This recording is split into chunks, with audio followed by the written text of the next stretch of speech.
how are we all doing?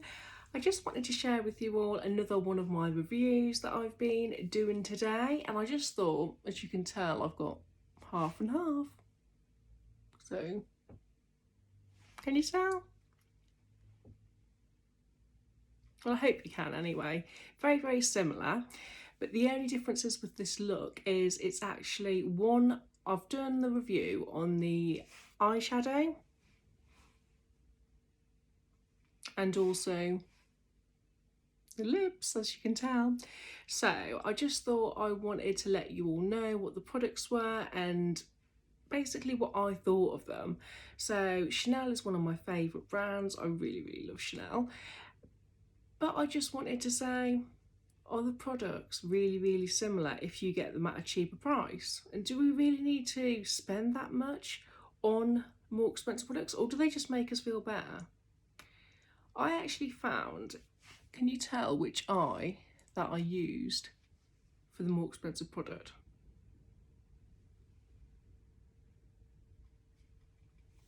Well, guess what? It was this eye. So this eye was actually the Chanel one that I used. It's called the Quadra eyeshadow palette. So the Quadra eyeshadow palette, it comes in 4 different shades. They're all really, really quite shimmery.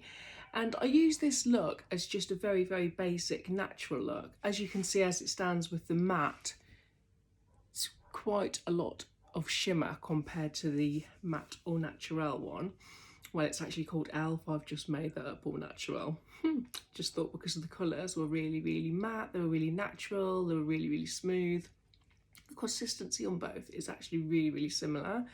And when you think about it, I mean, Chanel, obviously it's a designer name, it's classy, it's a classic.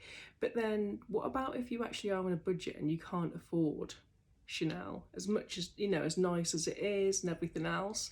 So I thought I'd do a review on the Elf one as well. So it's Mad for Matte eyeshadow palette. There's also really, really nice colours in there that are really, really natural, really, really easy to blend, and they go on so, so smoothly as well. And it does last you quite a long time as well. I would say you get more in the Chanel eyeshadow palette. However, I do think there's various different colours that you can mix, so it probably would go on longer. There's probably about, I'd probably say like maybe 7 or 8 different shades. Forgive me if I'm wrong, on the Mad for Matte on the Elf one. But just to give you a bit of an insight, it's just really, really smooth. And I quite liked using that. I've had that for quite a long time. It comes with a really good little mirror as well. And it's just nice. The only thing it doesn't come with is an applicator. It's always handy, isn't it, to have a mirror. So I like that point that it has actually got a mirror in the eyeshadow palette. On the Chanel one, it's got, I'd say, probably a more of a shimmer. The applicators always last absolutely ages on the Chanel ones as well. So I really, really like that. But the consistency of the actual product isn't that different. You probably do get more of the same product, you know, like when you've got the 4, so you've got the 4 different shades, you probably do get more in the palette, but the actual product and trying the product is very, very similar. So that's what I mean when I'm saying, you know, the review on what I personally think of the product. So that's what I mean with regards to that. So I mean the actual way product feels on your skin, how easy is it to blend, how easy is it to actually build on as well, using the product. So that was just a little insight into that as well. I just thought that was quite handy to know. I mean, if you look at them, you wouldn't actually be able to tell there's that much of a difference, apart from the light shimmer.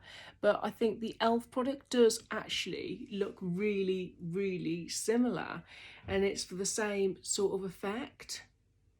So it does make me wonder, are we just paying for the brand, you know, because it's designer, but the quality of product, I'd say it's more or less the same from what I've actually come across. I do think it's actually the same. It feels, well, not actually the same, you know what I mean, it's not the same product, but on my personal experience, I feel like the only difference is obviously the packaging, and also because it's a design, it's a brand name, So it does make you wonder really, but I just thought I'd share that with you all as well. But the actual consistency of the product, I'd really say I do actually think it's worth whatever you want to pay really, I suppose. If you're more into brand names, then you're going to go for a brand name makeup and you can afford it. Well, why aren't you? You know, it's just one of them, isn't it? So let's move on to the lips.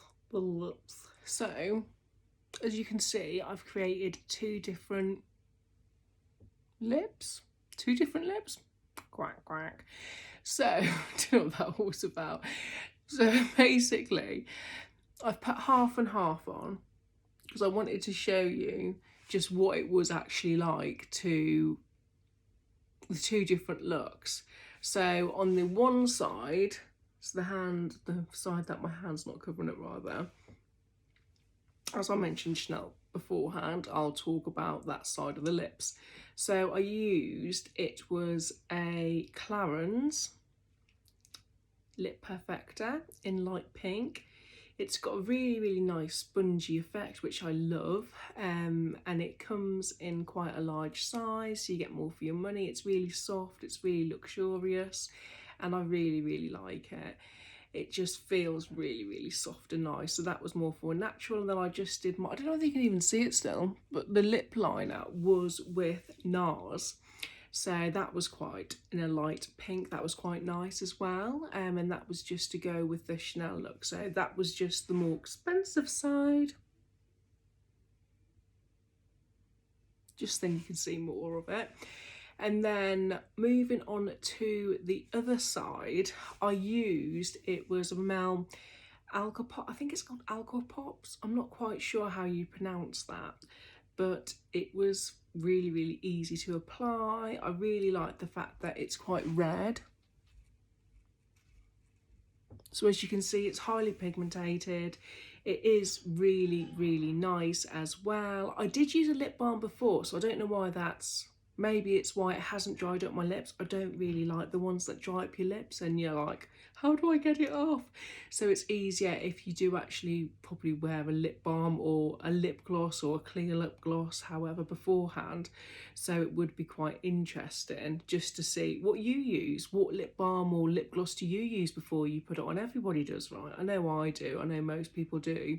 You end up actually putting it on your lips before you apply a lip gloss or a lip lacquer. So that was quite good as well, the fact that it was quite bright.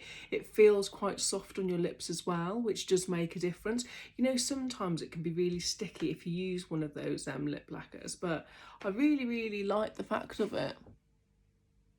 Just to show you again.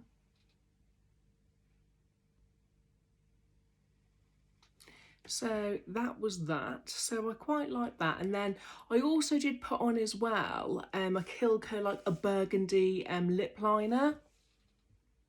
I don't even think you can tell because it's quite vibrant, isn't it? So I just wanted to let you all know about that as well. So which side?